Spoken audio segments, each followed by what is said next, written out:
वालेकुम अस्सलाम। कारी हनीफ दार की ये तहरीर बज़ाहिर कुरान फहमी के नाम पर लिखी गई है, लेकिन इसमें कई इल्मी, शरई और नहवी गलतियां और तेजाब मौजूद हैं। असल दावा कारी हनीफ दार का, वो कहते हैं कुरान के मुताबिक मर्द 3,000 तलाक दे दे तब भी इद्दत के बाद नए महर के साथ दोबारा निकाह कर सकता है।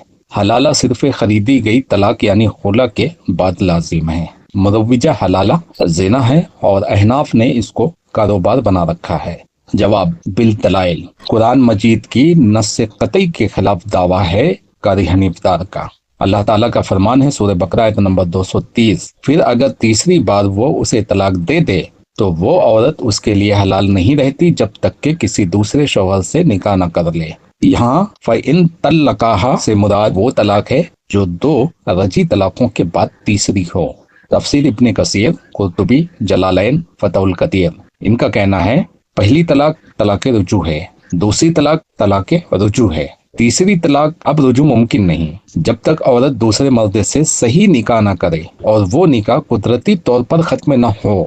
तो कुरान की नस में साफ लफ्जों में तीसरी तलाक के बाद हलाला की शर्त है। असल में ये लफ्ज जो हलाला है ना, बड़ा बदनाम हो चुका है, इसलिए अहले हदीस इससे चिढ़ते हैं, जबकि हलाल हलाला देवबंदी लफ्ज ये इस्तेमाल करते हैं। और जो कुदरती निकाह खत्म होता है और फिर वो औरत कहीं दूसरे से निकाह करने की मजाज रखती है तो उस वक्त अल्लाह ताला रुख्सत देता है कि अपने पहले शौहर से निकाह कर सकती है। अब वो अपने पहले शौहर के लिए हलाल हो गई है, तो देवबंदी इसी को हलाल हलाला कहते हैं और इस लफ्ज से अहले हदीस चिढ़ते हैं क्योंकि ये बड़ा बदनाम लफ्ज हो चुका है। हालांकि देवबंदियों का ये लफ्ज हलाल हलाला कहना गलत नहीं है, इसी को मैंने यहाँ पे हाईलाइट किया है। तो कुरान की नस में साफ लफ्जों में तीसरी तलाक के बाद हलाला की शर्त है।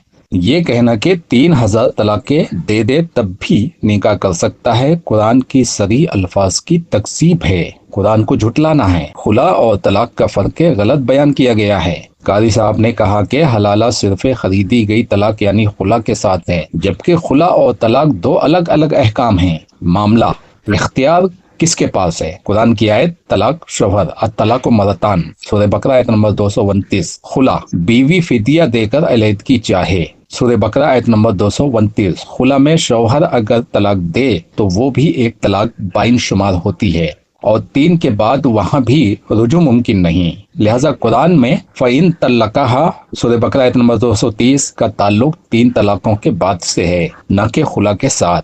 हलाला की हुर्मत पर तो सब मुत्तफिक हैं, मगर मुदव्विजा हलाला और शरी हलाला अलग चीजें हैं। शरी हलाला अगर औरत दूसरे मर्द से निकाह हकीकी करे, उसके साथ अज़दवाजी जिंदगी गुजारे, फिर तलाक या वफात से निकाह खत्म हो जाए तो अब वो पहले शौहर से दोबारा निकाह कर सकती है। सही बुखारी हदीस नंबर 2639। मुदव्विजा हलाला इरादतन और शर्त के साथ बस एक रात गुजारने के लिए निकाह किया जाए, ये हराम और मलऊन अमल है। नबी सल्लल्लाहु अलैहि वसल्लम ने फरमाया, अल्लाह ने हलाला करने वाले और जिसके लिए हलाला किया जाए दोनों पर लानत फरमाई है। तिरमिजी 1120 सही। तो कारी साहब ने यहाँ हराम मुरव्विजा हलाला को जवाज के बहाने पूरे फकी निजाम पर हमला बनाने की कोशिश की है। अहनाफ चकले चला रहे हैं। ये जुमला तोहमत, गुस्ताखी और बेइल्मी का मजहर है। दीन में इल्मी इख्तिलाफ होता है, मगर किसी फुका के पैरोकारों पर यूं जमाती इल्जाम लगाना न कुरान का तरीका है न सुन्नत का। खुद इमाम अबू हनीफा ने फरमाया, जो हलाला की नियत से निकाह करे वो जिना के करीब है। शरह मानी अल-असार तहावी जिल्द 3 सफ़ा 32। तो अहनाफ मुरव्विजा हलाला के सबसे बड़े मुखालिफ हैं। अब कोई ये दलील न पेश करे कि गूगल सर्च कर लो, चकले खाने चल रहे हैं हलाला कराने के। इस तरह मुसलमानों को भी बदनाम किया जा सकता है कि बहुत से मुसलमान कमेटी चला रहे हैं, गैंग चला रहे हैं, इतने में इतने मर्डर, किसी का खून करवा लो, टांग तोड़वा लो, हाथ तोड़वा लो, गर्दन कटवा लो, इतने पैसे में। इससे इस्लाम बदनाम नहीं होता है। इस्लाम में भी ऐसे बुरे लोग पाए जाते हैं, किसी दूसरे मजहब में भी ऐसे बुरे लोग पाए जाते हैं। तो इसी तरह ये जो तोहमत लगाई गई है, सारे हनफी ऐसे नहीं हैं। हाँ, हनफी मजहब के मानने वाले उनमें से अगर ऐसा करते हैं तो पूरी जमात पे इल्जाम नहीं लगाया जा सकता। इल्मी तेजाद कारी साहब की बात में एक तरफ लिखते हैं कुरान के मुताबिक 3,000 तलाकों के बाद भी रुजू मुमकिन है, दूसरी तरफ कहते हैं मुरव्विजा हलाला जिना है। अगर वाकई 3,000 तलाक के बाद भी रुजू मुमकिन है तो फिर हलाला का मौजू ही खत्म हो जाता है। हराम हलाला कहने की कोई गुंजाइश ही नहीं बचती। یہ خود اس کی تحریر کا اندرونی تضاد ہے۔